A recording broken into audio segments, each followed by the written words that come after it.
Welcome to my YouTube channel HR Educational Hub মনৰ ছাত্ৰ-ছাত্ৰী সকল আজি আমি আলোচনা কৰিম যিখিনি আমাৰ বায়োলজি পাৰ্ট আছে সেই বায়োলজি পাৰ্টৰ পৰা তোমালোকৰ কি ধৰণৰ কোৱেশ্চন আহিব পাৰে MCQ আৰু লং কোৱেশ্চন আমি গুটেইখিনি চাম মনৰ ছাত্ৰ-ছাত্ৰী সকল ইয়াৰ আগতে কেমিষ্ট্ৰি পাৰ্টখিনি আলোচনা কৰিছিল কেমিষ্ট্ৰি পাৰ্টখিনি যদি চোৱা নাই প্লেলিষ্ট বনোৱা আছে প্লেলিষ্টত গৈ তোমালোকে ভিডিঅ'বোৰ চাই লোৱা আৰু তাৰে পৰা তোমাৰ 99% কোৱেশ্চন কমন আহিব আৰু আজি যিখিনি বায়োলজিৰ আলোচনা কৰিম গুটেইখিনিৰ পৰা 99% কোৱেশ্চন কমন আহিব মনৰ ছাত্ৰ-ছাত্ৰী সকল তোমালোকে ক্লাস 10 ৰ কাৰণে কোনো ধৰণৰ চিন্তা কৰিব নালাগে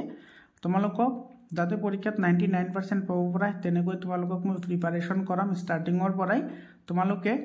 WhatsApp গ্ৰুপত জয়েন হৈ লোৱা মই ডেসক্ৰিপচনত WhatsApp গ্ৰুপৰ লিংক দি দিছো চেনেলটো সাবস্ক্ৰাইব কৰা আৰু তোমাৰ বন্ধুবৰ্গৰ সৈতে শেয়াৰ কৰা মনৰ ছাত্ৰ-ছাত্ৰী সকল ইয়াৰ আগতে তোমাৰ বহুত কেইটা জিলাৰ এনুৱেল এক্সামত কোৱেশ্চন পেপাৰ সায়েন্সৰ সলিউশন কৰা হৈছে তোমালোকে যদি ভিডিঅ' চোৱা নাই প্লেলিষ্ট বনোৱা আছে তোমালোকে তাতে গৈ চাই লোৱা তাৰে পৰা বহুত কোৱেশ্চন কমন আহিব তোমালোকৰ পৰীক্ষাত মোৰ পাৰ্সোনাল WhatsApp নম্বৰ দি দিম তোমালোকৰ যদি কোনো প্ৰবলেম থাকে তোমালোকে ডাইৰেক্টলি মোৰ লগত কন্টাক্ট কৰিব পাৰিবা তোমালোকে ভিডিঅ'টো শেষলৈকে চাই থাকা এতে চোৱা আমি আজি আলোচনা কৰিম যেটো চেপ্টাৰ 5 আছে এই চেপ্টাৰ 5 জীৱৰ মৌলিক একক কেৰে পৰা তোমাৰ 5 মাৰ্ক আহিব তোমালোকৰ মেট্ৰিক পৰীক্ষাত সৰি তোমালোকৰ যেটো এনুৱেল এক্সাম আছে সেই এনুৱেল এক্সামত তোমালোকৰ 5 মাৰ্ক আহিব তো তুমি কি চাব লাগিব তোমালোকে কিতাপ ওলাই লোৱা মোৰ লগে লগে চিন্ধি থোৱা আৰু সেইখিনি তোমালোকে প্ৰেক্টিস কৰিবা 99% কোৱেশ্চন তোমালোকে কমন পাবা তো জীৱৰ মৌলিক একক তুমি এই পাৰ্টৰ পৰা তুমি কি চাব লাগিব এতে চোৱা কুক কোন আৱিষ্কাৰ কৰিছিল আৰু কেনেকৈ আৱিষ্কাৰ কৰিছিল এই কথাখিনি তোমালোকে এইটো প্যাৰাগ্ৰাফটো পঢ়িলে হৈ যাব ঠিক আছে এই প্যাৰাগ্ৰাফটো তোমালোকে ভালদৰে চাই যাবা ইয়াৰ পিছত তোমালোকে চোৱা যেটো তোমাৰ অনুবীক্ষণ যন্ত্ৰ আছে জৈৱিক অনুবীক্ষণ যন্ত্ৰত কেনেকৈ স্লাইড এটা প্ৰস্তুত কৰা হয় স্লাইড কেনেকৈ বনোৱা হয় তাৰে কিন্তু সিকোয়েন্স বেসড কোৱেশ্চন আহে আৰু হেতু বুজাৰ কাৰণে তোমালোকে কি কৰিব লাগিব কাৰ্যকলাপ 5.1 টো পঢ়িব লাগিব কাৰ্যকলাপ 5.1 টো পঢ়ি যাবা এৰ পৰা তোমাৰ সিকোয়েন্স বেসড কোৱেশ্চন আহিব পাৰে ইয়াৰ পিছত তুমি চাব লাগিব এইখিনি ভিতৰৰখিনি এই ভিতৰৰখিনিৰ পৰা তোমালোকে কোৱেশ্চন পাবাই পাবা কাৰণ প্ৰত্যেক জিলাতে ইয়াৰ পৰা কোৱেশ্চন আহিছে তো ইয়াৰ পৰা তোমালোকে এটা কোৱেশ্চন পাবা ঠিক আছে তো তুমি এইখিনি চাবা এইখিনি চোৱাৰ পিছত তোমালোকে এটো সব কুখাবৰণ মানে আমাৰ কুখৰ যিকেটা কুখ অংগাণু আছে সেই গুটেইকেটা কুখ অংগাণুৰ বিষয় তোমালোকে জানিব লাগিব এই কুখাবৰণৰ বিষয় তোমালোকে গুটেইখিনি প্যাৰাগ্ৰাফটো চাব লাগিব তাৰ লগতে কাৰ্বন ডাই অক্সাইড আৰু অক্সিজেন কুখাবৰণৰ মাজেৰে কেনেদৰে তোমাৰ অহাজোৱা কৰে বা তোমাৰ কেনেদৰে স্থানান্তৰণ হয় সেই বিষয় তোমালোকে এইখিনি পঢ়িব লাগিব মই আন্ডাৰলাইন কৰিছো তোমালোকে আন্ডাৰলাইন কৰি ৰাখা বহুত ইম্পৰ্টেন্ট হয় ইয়াৰ পৰা তোমাৰ 2 মাৰ্ক বা 3 মাৰ্কৰ কোৱেশ্চন হ'ব পাৰে ঠিক আছে ইয়াৰ পিছত চোৱা তুমি এইখিনিৰ পৰা কি চাব লাগিব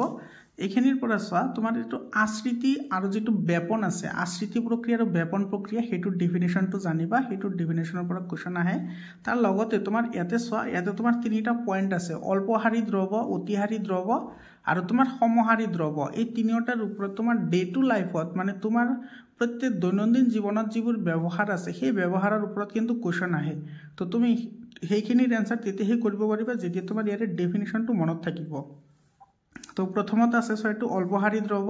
তাৰ পিছত আছে সমহাৰী দ্ৰৱ তাৰ পিছত আছে অতিহাৰী দ্ৰৱ এই তিনিটা পাৰ্ট তুমি ভালদৰে পঢ়ি যাবা ইয়াৰ পৰা কিন্তু কোৱেশ্চন আহিব প্ৰত্যেক জিলাতে কোৱেশ্চন আহিছে ইয়াৰ ওপৰত দৈনন্দিন জীৱনত ইউজ হোৱাৰ ওপৰত কোৱেশ্চন আহিছে তো তুমি এইখিনি পঢ়িলেহে তুমি সেই কোৱেশ্চনবোৰ পাবা আৰু কেনেকুৱা ধৰণৰ কোৱেশ্চন আহে তোমালোকে আগৰ মানে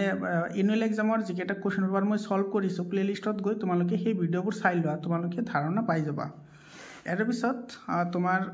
এই 2 নম্বৰ কোৱেশ্চনটো চাবা 2 নম্বৰ কোৱেশ্চনটো ইম্পৰ্টেন্ট কোৱেশ্চন হয় ইয়াৰ পিছত চোৱা কুকবেৰ আৰু কুখাবৰণৰ মাজত কি ডিফাৰেন্স আছে আৰু কুকবেৰ কিহৰ দ্বাৰা তৈয়াৰ কৰা হয় কিহৰ দ্বাৰা তৈয়াৰী হয় সেইখিনি কথা মানে তুমি এইখিনি পঢ়িলে হৈ যাব ইয়াৰ ওপৰত ঠিক আছে এইখিনি পঢ়িবা তাৰ পিছত তোমাৰ যিখিনি কুক কেন্দ্ৰ আছে এই কুক কেন্দ্ৰত আমি কেনে ধৰণৰ মানে ইন্ডিকেটৰ ইউজ কৰি আমি এটো ধৰাৰ পেলাব পাৰো সেইখিনি যাবা এটা সাফ্ৰানিন আছে মিথাইলিন ব্লু আছে এইখিনি তোমালোকে চাই যাবা ইয়াৰ পিছত চোৱা তোমাৰ এই যেটো প্যাৰাগ্ৰাফ আছে এই প্যাৰাগ্ৰাফটো তুমি ভালদৰে পঢ়ি যাব লাগিব ইয়াতে তোমাৰ স্যাৰ ডিএনএ কি হয় আৰু ডিএনএ সমূহে আমাৰ প্ৰজনন প্ৰক্ৰিয়াত কেনেদৰে সহায় কৰে বা আমাৰ বংশানুক্ৰমিক চৰিত্ৰবোৰ কি দৰে প্ৰভাৱিত কৰে এই গুটেখিনি কথা ইয়াতে দিয়া আছে গুটেখিনি কথা কিন্তু তুমি পঢ়িব লাগিব বহুত ইম্পৰ্টেন্ট হয় আৰু তোমাৰ বায়োলজি পাৰ্ট কেমিস্ট্ৰি পাৰ্ট এইখিনি কিন্তু 100% ক্লাস 10 ত লাগিব বাৰু গতিকে তোমালোকে একেবাৰে ইগনোৰ নকৰিবা ক্লাস 10 ত 100% ইউজ হ'ব যেহেতু ক্লাস 10 ত তোমালোকক মই 100% প্ৰিপাৰেচন কৰাম গতিকে তোমালোকে এতিয়াৰ পৰা অলপ হাজু হৈ থাকিবা ষ্টাৰ্টিংৰ পৰাই আমি আৰম্ভ কৰিম ইয়াৰ পিছত চোৱা তোমাৰ এটো প্ৰকুক কেন্দ্ৰীয় কোষ আৰু সংকুক কেন্দ্ৰীয় কোষ কাক বোলে আৰু প্ৰকুক কেন্দ্ৰীয় কোষৰ কি ধৰ্ম আছে সংকুক কেন্দ্ৰীয় কোষৰ কি ধৰ্ম আছে গুটেখিনি কথা ইয়াতে দিয়া আছে তাৰ লগতে তোমাৰ ইয়াতেও দিয়া আছে তো তুমি এইখিনি ভালদৰে চাই যাবা ঠিক আছে ইয়াৰ পিছত চোৱা যেটো প্ৰাণিক কোষ আছে সেই প্ৰাণিক কোষৰ যেটো ডায়াগ্ৰাম আছে সেই ডায়াগ্ৰামটো তুমি এবাৰ প্ৰেক্টিস কৰিবা বিশেষকৈ ইয়াৰে যিবোৰ অংগ আছে সেই অংগবোৰৰ কাম কি আৰু সেই অংগবোৰ ক'ত থাকে মানে তোমাৰ গুটেখিনি নাহে আঁকিবলৈ তোমাৰ দুই এটা দিব আৰু এটা দি দিব ক'ব যে এই অংগটোৰ নাম কি চিনাক্তকৰণ কৰিবলৈ দিব পাৰে তাৰে পিছত চোৱা যেটো অন্তঃপ্ৰদক্ষীয় জালিকা আছে এটা হৈছে তোমাৰ মিহি অন্তঃপ্ৰদক্ষীয় জালিকা আৰু এটা হৈছে খহটা অন্তঃপ্ৰদক্ষীয় জালিকা তো সেই জালিকাৰ ওপৰত তোমালোকৰ কিন্তু বিভিন্ন ধৰণৰ কোৱেশ্চন হয় যে কোনে ৰাইবোজম সংশ্লেষণ কৰে কোনে তোমাৰ প্ৰোটিন উৎপাদন কৰে সেই গুটেখিনি কথা কিন্তু ইয়াতে আছে ঠিক আছে মিহি অন্তঃপ্ৰদক্ষীয় জালিকাৰ খহটা অন্তঃপ্ৰদক্ষীয় জালিকাৰ কি কাম এই গুটেখিনি কথা ইয়াতে দিয়া আছে ইয়াৰ পৰা কিন্তু তোমাৰ এমসিকিউ আহে ঠিক আছে তোমাৰ বেলেগ বেলেগ জিলাতো আহিছে গতিকে তোমালোকৰ জিলাতো আহিব পাৰে ইয়াৰ পিছত তোমাৰ যেটো উদ্ভিদ কোষ আছে সেই উদ্ভিদ কোষও তোমালোকে চাব লাগিব উদ্ভিদ কোষৰ ওপৰতো তোমাৰ ডিফাৰেন্ট টাইপ অফ কোৱেশ্চনস হ'ব পাৰে তাৰ পিছত চা যেটো গোলগি সংগ আছে গোলগি এপাৰটাছ আছে গোলগি এপাৰটাছৰ কাম বহুত ইম্পৰ্টেন্ট হয় গোলগি এপাৰটাছৰ কাম কি ঠিক আছে আৰু ইয়াতে তুমি এটা কথা চাই যাবা যেটো সিস্টাৰিন কি হয় এটো তুমি ভালদৰে চাই যাবা তাৰ পিছত লাইসোজমক কিয় কোষৰ আত্মঘাতী মোনাবলী কোৱা হয় লাইসোজমে কোষ এটাত কেনেদৰে এন্টিবডি গঠনত সহায় কৰে বা তোমাৰ কেনেদৰে বেমাৰ এটাৰ লগত যুঁজ দিয়ে তুমি সেই গুটেখিনি কথা ইয়াৰ পৰা চাই যাব লাগিব তোমাৰ কিন্তু ইয়াৰ পৰা কোৱেশ্চন আহিব মাইটোকন্ড্ৰিয়া কোষৰ শক্তিৰ ভঁৰাল বুলি কিহৰ কাৰণে কোৱা হয় তুমি এইখিনি পাৰ্ট পঢ়িব লাগিব আৰু বিশেষকৈ তোমাৰ এইখিনি নিজাৰ ডিএনএ কাৰ আছে প্লাস্টিড আৰু মাইটোকন্ড্ৰিয়া দুটাৰে নিজাৰ ডিএনএ আছে গতিকে এইটো পাৰ্ট মানে তোমাৰ এই প্যাৰাগ্ৰাফ ডেটা প্যাৰাগ্ৰাফ আছে তুমি এইখিনি চাই যাবা ইয়াৰ পিছত তোমাৰ প্লাস্টিডৰ ওপৰত তোমাৰ কোৱেশ্চন আহিছে বেলেগ বেলেগ জিলাত বহুত ধৰণৰ কোৱেশ্চন আহিছে তোমালোকে এইটো প্যাৰাগ্ৰাফটো পঢ়িব লাগিব ঠিক আছে ইয়াৰ পিছত চোৱা যেটো ৰগধানী বা ৰিক্তিকা আছে ৰগধানী বা ৰিক্তিকা এটোৰ ওপৰত তোমাৰ চোৱা এটো 90% 50 পৰা 90% ঠাই আগৰি থাকে মানে বহুত ডাঙৰ হয় আৰু পাৰ্সেন্টটো মনত ৰাখিবা তাৰ লগতে তোমাৰ এইখিনি পঢ়ি যাবা ইয়াৰ ওপৰত কিন্তু কোৱেশ্চন আহে মানে ৰগধানীত তোমাৰ কি সঞ্চিত হৈ থাকে আৰু সেইবোৰ কেনেকৈ বৰ্জন হয় সেইখিনি কথা এইবোৰ ক্লাস 10 তো আছে ইয়াতে চোৱা মই এইখিনি যে কলো তোমালোকে যদি এইখিনি পঢ়িছা এইখিনি পঢ়িব নালাগে কাৰণ এই গুটেখিনি কথা তোমাৰ ইয়াতে এই কোৱেশ্চনৰ এনসাৰ ইয়াতে ইনক্লুড হৈ আছে ঠিক আছে ইয়াৰ পিছত তোমাৰ আহিল অনুশীলনী এই অনুশীলনীৰ পৰা তোমাৰ এটো চা প্ৰকুক কেন্দ্ৰীয় কোষ আৰু সংকুক কেন্দ্ৰীয় কোষৰ মাজৰ পাৰ্থক্য এটো তাৰ পিছত তোমাৰ এটো কোষাবৰণ ফাটি গলে কি হয় এই কোৱেশ্চনটো চাই যাবা তাৰ লগতে এতে যেটো 9 নম্বৰ কোৱেশ্চন আছে মই তোমালোকক কলে 9 নম্বৰ কোৱেশ্চনটো কিন্তু চাই যাবা এটো সিকোয়েন্স বেসড কোৱেশ্চন আহে ঠিক আছে যে কোনটো আগত কৰিব লাগে কোনটো পিছত কৰিব লাগে তাৰ ওপৰত এই কোৱেশ্চনটো আহে ঠিক আছে স্লাইড কেনেকৈ প্ৰস্তুত কৰা হয় তাৰ ওপৰত এই কোৱেশ্চনটো তোমালোকে এইখিনি চাই গলে হৈ যাব ইয়াৰ পিছত চোৱা যেটো 6 নম্বৰ চেপ্টাৰ আছে কলা চেপ্টাৰ বহুত ইম্পৰ্টেন্ট হয় ক্লাস 10 ৰ কাৰণে 100% ইয়াৰে গুটেখিনি কন্টেন্ট ইউজ হ'ব তাতে তো ইয়াতে চোৱা 6 নম্বৰ চেপ্টাৰৰ পৰা তোমাৰ 6 আহিব তো আগতে আহিছে 5 আৰু এটোত আহিছে 6 তো তোমাৰ ইয়াফালে 11 নম্বৰ হৈ গল তোমালোকে যদি হেখানে চাব পাৰা তোমালোকৰ 99% কোৱেশ্চন কমন থাকিব ঠিক আছে এৰছা কলা যেটো চেপ্টাৰ আছে সেই কলা চেপ্টাৰৰ ওপৰত তুমি প্ৰথমতে চাব লাগিব যিখিনি অগ্ৰস্ত ভাজক কলা আছে অগ্ৰস্ত ভাজক কলা তাৰ লগতে তুমি এই 2 নম্বৰ প্ৰশ্নটো চাই যাবা বহুমুখী জীৱৰ ক্ষেত্ৰত কলাবিলাকৰ কাম কি আৰু তোমাৰ আৰু এটা কোৱেশ্চন ইয়াতে চাব লাগিব তোমালোকে হেখিনি এসা মই আন্ডাৰলাইন কৰি ৰাখিছো যে বহুমুখী জীৱ শ্ৰমৰ বিভাজন কিয় দেখুৱায় সেই কথাটো তোমালোকৰ এটা এমসিকিউ আহিব পাৰে 2 মাৰ্কৰ কোৱেশ্চন আহিব পাৰে তো অগ্ৰস্ত ভাজক কলাৰ কি বৈশিষ্ট্য আছে সেই গুটেখিনি কথা তুমি জানিব লাগিব বহুত ইম্পৰ্টেন্ট হয় তাৰ লগতে তোমাৰ এই যেটো ডায়াগ্ৰাম আছে ডায়াগ্ৰামটো অগ্ৰস্ত ভাজক কলা নিবেশিত ভাজক কলা আৰু পাৰ্শ্ব ভাজক কলা এখিনি কি হয় আৰু ইয়াৰ পৰা তুমি চাব লাগিব কেম্বিয়াম কি হয় ইয়াতে তোমাৰ আছে অগ্ৰস্থ ভাজক কলাৰ কাম কি নিৱেশিত ভাজক কলাৰ কাম কি আৰু পাৰ্শ্বীয় ভাজক কলাৰ কাম কি গোটেইখিনি ইম্পৰ্টেণ্ট হয় তাৰ লগত কেম্বিয়াম কি হয় এইখিনি চালা চোৱাৰ পিছত যিখিনি স্থায়ী কলা আছে সেই স্থায়ী কলা ভাজক কলাবোৰ পিছত গৈ স্থায়ী কলালৈ কি হয় পৰিৱৰ্তন হয় ইয়াৰ পিছত তোমাৰ সৰল স্থায়ী কলাৰ ভিতৰত তোমাৰ এইখিনি পাৰ্ট কিন্তু তোমালোকে চাব লাগিব এইখিনি পাৰ্টৰ ওপৰত কিন্তু কোৱেশ্চন আহে মেটেকা কিয় পানী টুপঙি থাকে তাৰ পিছত গছবোৰ হালি গলে কিয় ভাগি নপৰে যেনেকুৱা তামোল গছ সেই গোটেইখিনি কথা তোমাৰ ইয়াতে আছে আৰু ইয়াৰ ওপৰত কিন্তু তোমাৰ প্ৰত্যেকটো জিলাতে কোৱেশ্চন আহিছে অলৰেডি আহিছে গতিকে তোমালোকৰ জিলাতো কোৱেশ্চন আহিব ঠিক আছে ইয়াৰ পিছত তোমাৰ এটো স্থিতিস্থাপকতা গুণটো এটো কলেনকামা কলাৰ দ্বাৰা হয় নাৰিকলৰ বাকলি কিহৰ দ্বাৰা গঠন হয় নাৰিকলৰ বাকলি তোমাৰ কিহৰ কাৰণে ঠাক খাই থাকে কিহৰ কাৰণে কঠিন হয় গোটেইখিনি কথা তুমি এটো প্যাৰাগ্ৰাফ পঢ়িলে তোমালোকে পাই যাবা আৰু ইয়াৰ ওপৰত কিন্তু কোৱেশ্চন আহিব আৰু তোমালোকে এই জিকেটে ইয়াতে ডায়াগ্ৰাম আছে সেই ডায়াগ্ৰামৰ পৰা তোমালোকে এই ডায়াগ্ৰামটো আৰু এই ডায়াগ্ৰামটো চাই যাবা এই দুটা ডায়াগ্ৰাম চাই যাবা বহুত ইম্পৰ্টেন্ট হয় ইয়াৰ ডিটেকশন আহে মানে কোনটো অংক কি হয় ইয়াৰ পিছত চোৱা এটো চাই যাবা এই ডায়াগ্ৰামটো তোমালোকে ভালদৰে চাই যাবা বহুত ইম্পৰ্টেন্ট হয় ডায়াগ্ৰামটো আৰু ইয়াতে তোমাৰ চাব লাগিব এইখিনিৰ পৰা এটো তোমাৰ স্ক্লেৰেনকাইমা কলা আছে তাৰ পিছত লিগনিন কি হয় লিগনিন এটো চা লিগনিন আছে ইয়াতে তোমালোকে এইখিনি চাবা তাৰ পিছত তোমাৰ পত্ৰৰন্ধ্ৰৰ যিখিনি কাম এটো হৈছে পত্ৰৰন্ধ্ৰৰ চিত্ৰ ইয়াৰে তোমাৰ কামখিনি ইয়াতে দিয়া আছে তুমি এটো প্যাৰাগ্ৰাফ পঢ়িলে হৈ যাব তাৰ পিছত তোমাৰ কিউটিন কি হয় এটো চাই যাবা কিউটিন কি তাৰ পিছত গৌণভাজক কলালৈ কোনবোৰ পৰিৱৰ্তন হয় তাৰ পিছত তোমাৰ সুবেৰিন কি হয় সো এটো সুবেৰিন কি এটো পাৰ্ট তোমালোকে চাই যাব লাগিব ঠিক আছে ইয়াৰ পিছত চোৱা তোমাৰ জটিল স্থায়ী কলা উদ্ভিদৰ ক্ষেত্ৰত দুটা আছে জাইলেম আৰু ফুলেম তো এই জাইলেম আৰু ফুলেম কলাৰ যিকেটা তোমাৰ ভাগ আছে জাইলেম কলাৰ ভাগ তোমাৰ আছে এটো তোমাৰ জাইলেম কলাৰ যিকেটা ভাগ আছে জাইলেম কলাৰ ট্ৰিকাইট নলিকা জাইলেম পেৰেনকাইমাৰ কাষ্টন্তু তাৰ পিছত তোমাৰ ইয়াৰে কাম ঠিক আছে মই গোটেইখিনি আন্ডাৰলাইন কৰি ৰাখিছো তোমালোকে আন্ডাৰলাইন কৰি লোৱা এইখিনি তোমালোকে প্ৰেক্টিস কৰিবা ইয়াৰ পৰা কোৱেশ্চন আহিবই 100% গ্যাৰান্টি কোৱেশ্চন আহিব জাইলেম আৰু ফুলেম কলাৰ ওপৰত ঠিক আছে তাৰ পিছত তোমাৰ এটো ফুলেম কলাৰ কাম কি ফুলেম কলা কি অংগৰে গঠিত এই গোটেইখিনি কথা ইয়াতে ধুনিয়াকে দিয়া আছে এইখিনি ইয়াতে দিয়া আছে আৰু এই ডায়াগ্ৰামটো তাৰ পিছত তোমাৰ এইফালে প্ৰাণী কলাসমূহৰ ভিতৰত তোমালোকে চাব লাগিব যিখিনি আচ্ছাদক কলা আছে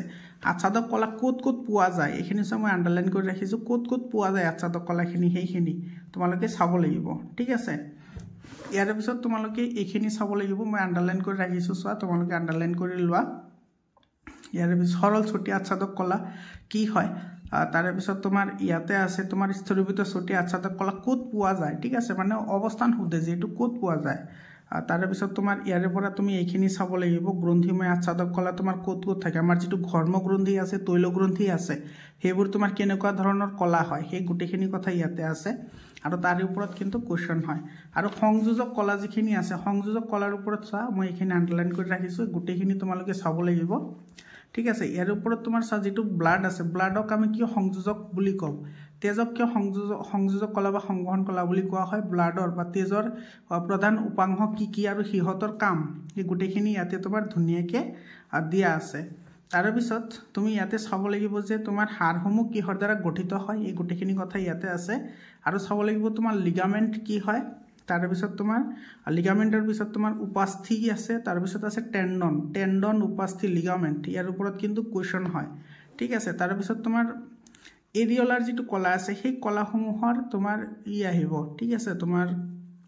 কাৰ্য আৰু ক'ত পোৱা যায় সেই গুটেখিনি কথা তুমি ইয়াতে জানিব লাগিব ঠিক আছে তুমি এইখিনি জানিলা জানাৰ পিছত তোমাৰ এটো চা ঐচ্ছিক কাৰ্য আৰু অনৈচ্ছিক কাৰ্য কি হয় গুটেইখিনি কিন্তু তুমি ভালদৰে জানিব লাগিব ঐচ্ছিক কাৰ্যৰ ওপৰত আৰু অনৈচ্ছিক কাৰ্যৰ ওপৰত কিন্তু কোৱেশ্চন আহে যেনেকুৱা তোমাৰ হৃদযন্ত্ৰৰ যেটো ধপধপনি খাদ্যৰ পাচন হোৱা এই গুটেইখিনি তোমাৰ কি হয় অনৈচ্ছিক কাৰ্য হয় সেই গুটেইখিনি কথা তোমালোকে ইয়াতে পঢ়িবলৈ পাবা ইয়াৰ ওপৰত কিন্তু কোৱেশ্চন আহিব মনৰ ছাত্ৰ-ছাত্ৰী সকল মই তোমালোকক বাৰে কৈ আছো তোমালোকৰ ক্লাছ 9 ৰ সায়েন্সৰ কেমিষ্ট্ৰি আৰু তোমাৰ যিখিনি বায়োলজি পাৰ্ট আছে লগতে ইবিএস পাৰ্ট আছে ক্লাছ 10 ত কিন্তু 100% ইউজ হ'ব ফিজিক্স খিনি ইমান নালাগে বাৰু কিন্তু 100% ইউজ হ'ব তোমালোকে এইবোৰ কেতিয়াও ইগনোৰ নকৰিবা তোমালোকৰ যদি এই বছৰ যদি তোমালোকে এইখিনি ক্লিয়াৰ কৰি যোৱা ক্লাছ 10 ত গলে তোমালোকৰ কোনো ধৰণৰ প্ৰবলেম নাহিব তোমালোকে বহুত ধুনিয়া নম্বৰ পাব পাৰিবা স্নায়ু কলা স্নায়ুকলাৰ ওপৰত তোমালোকে এইখিনি চাব লাগিব মই আন্ডাৰলাইন কৰি ৰাখিছোঁ চোৱা স্নায়ুকলাৰ প্ৰবৰ্ধ একজন ডেনড্ৰাইট আৰু কুক দে মাইলিন আৱৰণ কি হয় এই গোটেইখিনি কথা তোমাৰ ইয়াতে দিয়া আছে কামো দিয়া আছে তোমালোকে এইখিনি ভালদৰে চাই যাবা একজন ডেনড্ৰাইট এইবোৰৰ নাম আহি পৰীক্ষাত আৰু তোমাৰ এই ডায়াগ্ৰামটো চাই যাবা এইটো স্নায়ুকলা আমাৰ স্নায়ুকোষৰ চিত্ৰ হয় স্নায়ুকোষৰ চিত্ৰটো তোমালোকে ভালদৰে চাই যাবা ইয়াৰ পিছত আহিছো আমাৰ অনুশীলনীলৈ অনুশীলনীৰ পৰা তুমি কি চাব লাগিব ইয়াতে চোৱা এটো যে 2 নম্বৰ কোৱেশ্চনটো চাবা এটো তোমাৰ জাইলেম কলা কিহৰ দ্বাৰা গঠিত আগতে এইবোৰ কৈ দিছো তো তুমি যদি আগৰখিনি পঢ়িছা এইখিনি নপঢ়লেও হ'ব ইয়াৰ পিছত চোৱা তোমাৰ যেটো 8 নম্বৰ যেটো কোৱেশ্চন আছে ঋতবিষৰ তিনিটা বৈশিষ্ট্য 9 নম্বৰ কোৱেশ্চনটো চাবা বহুত ইম্পৰ্টেন্ট হয় এইবোৰ ঠিক আছে স্নায়ুকোষবোৰ দেখাত কেনেকুৱা হেতু আনসাৰ এটো হয় ইয়াৰ পিছত তোমাৰ চোৱা ইয়াতে তোমাৰ 13 নম্বৰ কোৱেশ্চনটো ইয়াৰ পিছত 14 নম্বৰ কোৱেশ্চন এইকেইটা কোৱেশ্চন তোমালোকে চাবা এমসিকিউ হিচাপে আহিব পাৰে নহলে 2 মাৰ্কস বা 3 মাৰ্কসৰ কোৱেশ্চন আহিব পাৰে এটো 14 ৰ ইয়াতে তোমাৰ এইকেইটা কোৱেশ্চন আছে এৰ পৰা তোমাৰ এফলৈ এইকেইটা কোৱেশ্চন চাবা 50 নম্বৰটো চাবা লগতে এটো এই কোৱেশ্চনটো চাবা ইয়াৰ পৰা কিন্তু কোৱেশ্চন আহিব ঠিক আছে এটো তোমাৰ আহিছে কেবাটাও জিলাত তোমালোকে এইখিনি চাই যাবা তোমালোকৰ এইখিনি হৈ যাব ইয়াৰ পিছত চোৱা জীৱৰ বিচিত্ৰতা চেপ্টাৰৰ পৰা আহিব তোমাৰ 7 মাৰ্ক তো আগতে আছিল 11 মাৰ্ক ইয়াৰ পৰা 7 মাৰ্ক তো টোটাল হৈ গল তোমাৰ 18 মাৰ্ক 18 মাৰ্ক তোমালোকে মই দেখুৱা ধৰণে যদি প্ৰেক্টিস কৰিব পাৰা তোমালোকে 99% কোৱেশ্চন কমন পাবা ইয়াতে ঠিক আছে তো তুমি জীৱৰ বিচিত্ৰতা চেপ্টাৰৰ পৰা তুমি কি চাব লাগিব ইয়াতে চা যেটো 1 নম্বৰ যেটো কোৱেশ্চন আছে জীৱবিলাক আমাৰ শ্ৰেণী বিভাজন কৰাৰ মানে ভিত্তি কি বা আমি কিয় শ্ৰেণী বিভাজন কৰিব লাগে সেইখিনি তাৰ পিছত তোমাৰ এইটো চা শ্ৰেণী বিভাজন আৰু ক্ৰম বিকাশৰ পৰা তোমালোকে চাৰ্লছ ডাৰউইনৰ লিখা যেটো কিতাপ অৰিজিন অফ স্পেচিছ এইখিনি তোমালোকে চাব লাগিব এইটো তোমাৰ বহুত জিলাত আহিছে কোৱেশ্চনটো অলৰেডি এই কোৱেশ্চনটো তাৰ পিছত তোমাৰ ইয়াতে উচ্চ স্তৰৰ জীৱ আৰু নিম্ন স্তৰৰ জীৱ কি হয় উচ্চ স্তৰৰ জীৱ আৰু নিম্ন স্তৰৰ জীৱ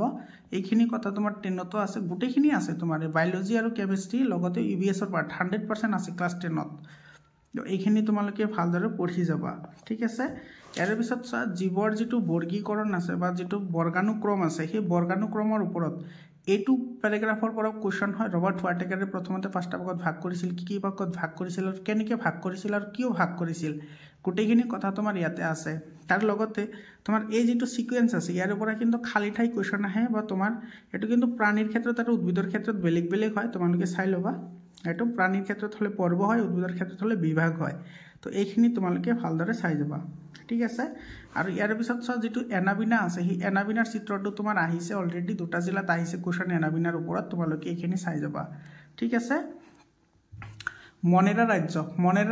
ইয়াতে তোমাৰ যেকেটা উদ্ভিদ আৰু প্ৰাণীৰ যেকেটা ৰাজ্য আছে বা বিভাগ আছে সেই গুটেখিনিৰ পৰা তুমি কি চাব লাগিব এক্সাম্পলবোৰ কেৱল উদাহৰণবোৰ চালে হৈ যাব ঠিক আছে মানে ডেফিনিশনটো আৰু উদাহৰণটো তো ডেফিনিশন আৰু উদাহৰণ তোমালোকে চাব লাগিব ইয়াতে তোমাৰ প্ৰত্যেকটোৰে লাষ্টত উদাহৰণ দিয়া আছে এটো প্ৰতিষ্ঠা ৰাজ্যৰ উদাহৰণ দিয়া আছে এই উদাহৰণখিনি তুমি চাই যাব লাগিব ঠিক আছে তাৰ পিছত এই চিত্ৰকেইটা এবাৰ চাই যাবা এবাৰ চাই গলে হ'ব মানে ডিটেকশন আহে যে কোনটো কি হয় তাৰ পিছত তোমাৰ এটো ভিকুৰ ৰাজ্যৰ তোমাৰ কি অন্তৰ্ভুক্ত হয় উদ্ভিদ ৰাজ্যৰ কি অন্তৰ্ভুক্ত হয় মানে এক্সাম্পলবোৰ চাবা কেৱল এক্সাম্পলবোৰ চাবা তোমালোকে পইণ্ট আউট কৰি লিখি লবা এক্সাম্পলবোৰ চালে হৈ যাব এটো প্ৰাণী ৰাজ্যৰ এক্সাম্পল ইয়াৰ পিছত তোমাৰ উদ্ভিদ ৰাজ্যৰ ভিতৰত আছে সমাংগদেশী উদ্ভিদ এইখিনিৰ এক্সাম্পল চাই যাবা ঠিক আছে এই এক্সাম্পলবোৰ ইয়াতে দিয়া আছে ধুনিয়াকে এক্সাম্পলবোৰ চাই যাবা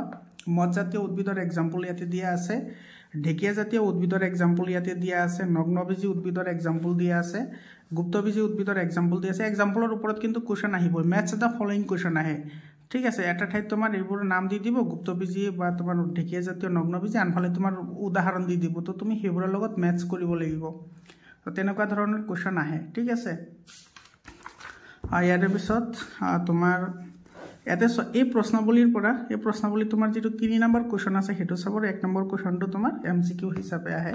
আৰু প্ৰাণী ৰাজ্যৰ তোমাৰ ৰঞ্জী প্ৰাণী যেটো আছে প্ৰাণী ৰাজ্যৰ ভিতৰত ৰঞ্জী প্ৰাণীৰ এক্সাম্পল চাবা কেৱল এক্সাম্পল একনলদেহী প্ৰাণীৰ এক্সাম্পল চাবা এইকেটা এক্সাম্পল আছে সেপেটা ক্ৰিমিৰ চোৱা এই সেপেটা ক্ৰিমিৰ পৰা তুমি ক্ৰিমিৰ সহায়ত কি বেমাৰ হয় সেই বেমাৰৰ বিষয়ে অলপ চাই যাবা এইখিনি ভালদৰে পঢ়ি যাবা ঠিক আছে বেমাৰৰ ওপৰত কোৱেশ্চন আহে ইয়াৰ পিছত আছে ঘূৰণীয়া ক্ৰিমি কি বেমাৰ কৰে সেই বেমাৰৰ কথা তোমাৰ ইয়াতে দিয়া আছে এটো প্যাৰাগ্ৰাফত তুমি হেখিনি চাই যাবা লগতে এক্সাম্পল বলয় প্ৰাণীৰ এক্সাম্পলখিনি চাবা যেটো সন্ধিবদী প্ৰাণী আছে হেতুৰ এক্সাম্পল চাবা ঠিক আছে এক্সাম্পল চালে হৈ যাব কোমলদেহী প্ৰাণীৰ এক্সাম্পল চাবা কণ্টকচৰ্মী প্ৰাণীৰ এক্সাম্পল চাবা তাৰপিছত আছে তোমাৰ প্ৰটোকড ডেটাৰো এক্সাম্পল চাবা এক্সাম্পল চালে হৈ যাব বাৰু বাকি চাব নালাগে এৰ পিছত তোমাৰ মেৰুদণ্ডী প্ৰাণীৰ তোমাৰ যিকেইটা বৈশিষ্ট্য আছে বৈশিষ্ট্যকেইটা চাবা মৎস্য প্ৰাণীৰ এক্সাম্পল চাবা আৰু মৎস্য প্ৰাণীৰ কোনটো শীতল ৰক্তি প্ৰাণী কোনটো উচ্চ ৰক্তি প্ৰাণী ঠিক আছে এইখিনি কিন্তু বহুত আহে আৰু কোনটো তোমাৰ তিনিটা হাৰ্ট আছে তিনিটা হাৰ্টৰ চেম্বাৰ আছে কোনটো চাৰিটা হাৰ্টৰ চেম্বাৰ আছে মানে তোমাৰ চাৰিটা কোঠালীযুক্ত তিনিটা কোঠালীযুক্ত যিবোৰ প্ৰাণী আছে সেই প্ৰাণীসমূহৰ বিষয়ে কিন্তু কোৱেশ্চন আহে তোমাৰ ইয়াতে আছে সেইখিনি কথা তোমালোকে এইখিনি কিন্তু পঢ়িব লাগিব দেই এইখিনি পঢ়ি যাবা লগতে এক্সাম্পলখিনি উভচৰ প্ৰাণীৰ ইয়াতে তোমাৰ হাৰ্টৰ চেম্বাৰ কেইটা আছে ঠিক আছে কেইটা মানে ৰিজনৰ কোঠালী কেইটা থাকে এটো সব তিনিটা ৰিজনৰ কোঠালী থাকে তো উভচৰ প্ৰাণীৰ বৈশিষ্ট্য লগতে এক্সাম্পল আৰু তোমাৰ হাৰ্টত কেইটা চেম্বাৰ থাকে তাৰ ওপৰত কিন্তু কোৱেশ্চন আহে ইয়াৰ পিছত সৰীসৃপ প্ৰাণীৰ এক্সাম্পল কেইটা চাবা পক্ষী চোৱা উষ্ণৰক্তি পক্ষী আৰু তোমাৰ এটা আছে তোমাৰ শীতল ৰক্তি উষ্ণৰক্তি আৰু শীতল ৰক্তি পক্ষীৰ ভাগ আছে এইখিনি তুমি চাবা ইয়াৰ পিছত তোমাৰ স্তন্যপায়ী প্ৰাণীৰ তোমাৰ এইখিনি চাব লাগিব স্তন্যপায়ী প্ৰাণীৰ বিষয়ে তোমালোকে এটো ভালদৰে চাই যাবা ঠিক আছে কোনি পাৰে কোনে কিন্তু মাকৰ গাখীৰ খুৱায় সেইখিনি কথা তোমাৰ ইয়াতে দিয়া আছে বহুত ইম্পৰ্টেন্ট হয় স্তন্যপায়ী প্ৰাণীৰ এটোৰ পৰা কিন্তু কোৱেশ্চন আহিব ঠিক আছে এটোৰ ওপৰত কোৱেশ্চন হয়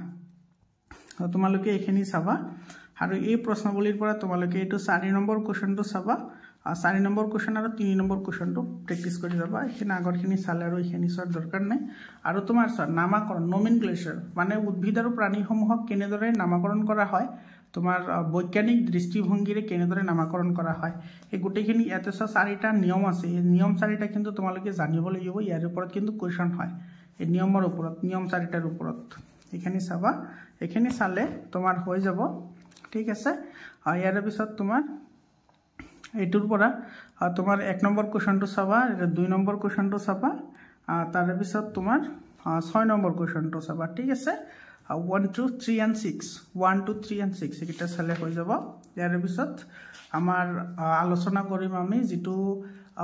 ফিজিক্স পাৰ্ট আছে সেই পাৰ্টখিনি আমি পিছত আলোচনা কৰিম আজি আমি আলোচনা নকৰো তো টোটাল তোমালোকক 11 মাৰ্ক কৈ দিলো ইয়াৰ আগতে তোমালোকক 22 মাৰ্ক কেমিষ্ট্ৰিৰ কাৰণে কৈ দিছো তোমালোকে যদি এইখিনি প্ৰেক্টিস কৰিব পৰা 99% কোৱেশ্চন তোমালোকে কমন পাবা মনৰ ছাত্ৰ ছাত্ৰী সকল তোমালোকে এইবোৰ ভালদৰে প্ৰেক্টিস কৰা আৰু তোমালোকে মোৰ পাৰ্সোনাল WhatsApp নম্বৰ লৈ লোৱা 7002824673 এটো মোৰ পাৰ্সোনাল WhatsApp নম্বৰ হয় তোমালোকৰ কোনো প্ৰবলেম থাকিলে তোমালোকে WhatsAppত মেছেজ কৰিবা মই তোমালোকৰ লগত কনভাৰসেচন কৰিম মৰমৰ ছাত্ৰ ছাত্ৰী সকল তোমালোকে WhatsApp গ্ৰুপত জয়েন হৈ লোৱা আৰু তোমালোকে যদি আজমল সুপাৰ 40 যদি এডমিশন লব বিচাৰা বা তোমাৰ আজমল সুপাৰ 40 কাৰণে যদি প্ৰিপাৰেচন কৰিব বিচাৰা মোৰ চেনেলৰ থ্ৰু এদি তোমাৰ এই বছৰ বহুত ষ্টুডেন্টে তাতে এডমিশন পাইছে গতিকে তোমালোকে এডমিশন পাবা তোমালোকৰ যদি ইচ্ছা আছে আজমল সুপাৰ 40 কাৰণে প্ৰিপাৰেচন কৰাৰ তেতিয়া হলে মোৰ লগতে তোমালোকে থাকিবা মানে ভিডিওবোৰ ৰেগুলাৰলি চাই থাকিবা আৰু ক্লাস 10 ৰ কাৰণে কোনো চিন্তা কৰিব নালাগে ষ্টাৰ্টিংৰ পৰা মই তোমালোকক প্ৰিপাৰেচন কৰাম তাতে তোমালোকে পৰীক্ষাত 99% নম্বৰ আনিব পাৰা মৰমৰ ছাত্ৰ ছাত্ৰী সকল আজিৰ কাৰণে আমি এই বায়োলজি পাৰ্টখিনি আলোচনা কৰিলো ইয়াৰ আগত আমি কেমিষ্ট্ৰি পাৰ্ট আলোচনা কৰিছিলো আমি অহা কালি মানে অহা ভিডিওত আমি আলোচনা কৰিম যিখিনি ফিজিক্সৰ পাৰ্ট আছে ফিজিক্সৰ পাৰ্টৰ লগত ইবিএছৰ পাৰ্টখিনি একেলগে দি দিম তোমালোকে সেইখিনি চাই লবা তাৰে পৰা তোমাৰ 99% কোৱেশ্চন কমন পাবা মৰমৰ ছাত্ৰ ছাত্ৰী সকল ভিডিওটো শেষলৈকে চোৱাৰ কাৰণে ধন্যবাদ জনাইছো